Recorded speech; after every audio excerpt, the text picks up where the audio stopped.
देखिए आप, सबसे पहले सिद्धांत के बारे में और एक पुस्तक बहुत एग्जाम में आती है। अब्राहम मैस्लो का एक पिरामिड सिद्धांत है। तो क्वेश्चन में आ जाए कि जो मैस्लो यानी जो एक पिरामिड सिद्धांत है मनोविज्ञान में, वो किसने दिया है? अब्राहम मैस्लो ने दिया है। अब्राहम मैस्लो का एक सिद्धांत जो मनोवैज्ञानिक सिद्धांत है, उन्होंने ए थ्योरी ऑफ ह्यूमन मोटिवेशन नामक पुस्तक लिखी है। एक ग्रंथ कहा जाता है यह मनोविज्ञान का। ए थ्योरी ऑफ ह्यूमन मोटिवेशन अगर एग्जाम में आए तो ये क्वेश्चन एग्जाम में एक बार सीटेट में पूछा भी जा चुका है। 1954 में यह पुस्तक प्रकाशित हुई थी। इसमें एक सिद्धांत आया जिसका नाम है मैस्लो का पिरामिड सिद्धांत। इसमें आपको देखिएगा जिस तरीके से आप अभी ऊपर पढ़ के आए हो ना, इसी तरीके से कुछ अलग चीजें हैं इसमें। 1 2 3 4 5 चीजें हैं। ये क्या है? ये भी दोस्तों आपकी नीचे से ऊपर चलती हैं। कैसे चलती हैं ये बताएंगे। मैस्लो वह प्रथम मनोवैज्ञानिक है जिसने आत्म सिद्धि प्रत्यय का अध्ययन किया। यानी आत्म सिद्धि प्रत्यय किसने दिया है? मैस्लो ने दिया है।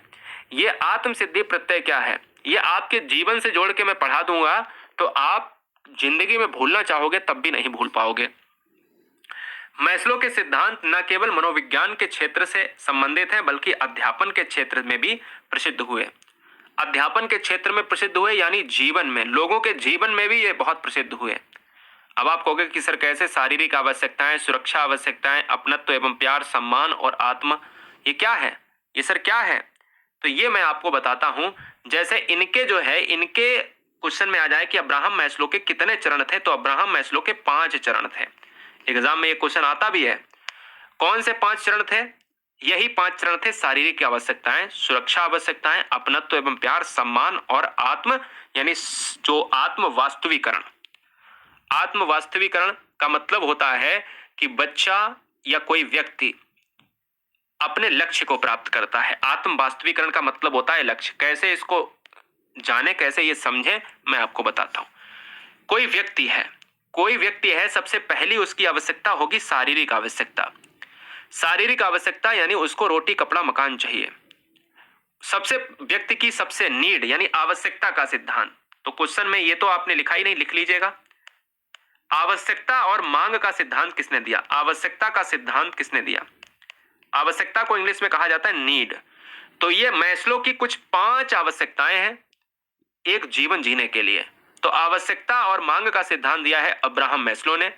पहली क्या है? व्यक्ति की पहली क्या होती है? रोटी कपड़ा मकान कहते हो ना। तो व्यक्ति को जब रोटी कपड़ा मकान मिल जाता है तो फिर वो कहता है, समाज में अगर वो रहेगा, समाज में रहने के लिए रोटी कपड़ा मकान हो गया तो फिर कहेगा कि अरे हमें सुरक्षा भी चाहिए, भाई हमें कोई मार ना दे, समाज के नियमों के आधार पर हम चलेंगे। तो इसलिए वो सुरक्षा, सेफ्टी मांगता है। हर व्यक्ति की अपनी सेफ्टी होती है ना, बताइए। ऐसा तो है नहीं कि कोई व्यक्ति की सेफ्टी ना हो। जब उसको रोटी कपड़ा मकान मिल जाता है, सेफ्टी मिल जाती है, तो फिर वो अपने परिवार को प्रेम करता है। अपने परिवार को अपने परिवार से प्रेम भी चाहता है कि हाँ उसे लोग प्रेम करें, उसे समाज में प्यार मिले, अपनत्व मिले। जब रोटी कपड़ा मकान मिलता है, सुरक्षा भी मिल जाती है, अब वो चाहता है कि समाज में उसका क्या हो, समाज में उससे उससे लोग प्यार भी करें, वो मिलजुल कर रहे। जब ये कर लेता है तो फिर उसकी अगली आवश्यकता है वो सम्मान की अवस्था। वो अच्छा कार्य करता है तो वो ये भी उम्मीद रखता है कि हाँ उसको समाज में सम्मान भी मिले, रिस्पेक्ट मिले। और ये सम्मान प्राप्त करने के बाद वो अपने लक्ष्य को प्राप्त करता है। ये 5वीं स्टेज है। तो प्रथम अवस्था है शारीरिक अवस्था। फर्स्ट जो है फिजिकल नीड क्या है? शारीरिक अवस्था है, रोटी कपड़ा मकान होना चाहिए। द्वितीय आवश्यकता है सुरक्षा की आवश्यकता, यानी सेकंड सेफ्टी नीड जो है, सुरक्षा की आवश्यकता, व्यक्ति को सुरक्षा की आवश्यकता होती है। तीसरी जब सुरक्षा मिल जाती है तो तीसरी व्यक्ति की अवस्था है अपनत्व एवं प्यार की आवश्यकता, यानी जो लव, यानी लव जो है लव एंड बिलोंगिंगनेस, यानी थर्ड जो नीड है, ये चाहता है कि अब उसको लोग परिवार में प्यार भी करें या वो भी करे। चतुर्थ आवश्यकता है सम्मान।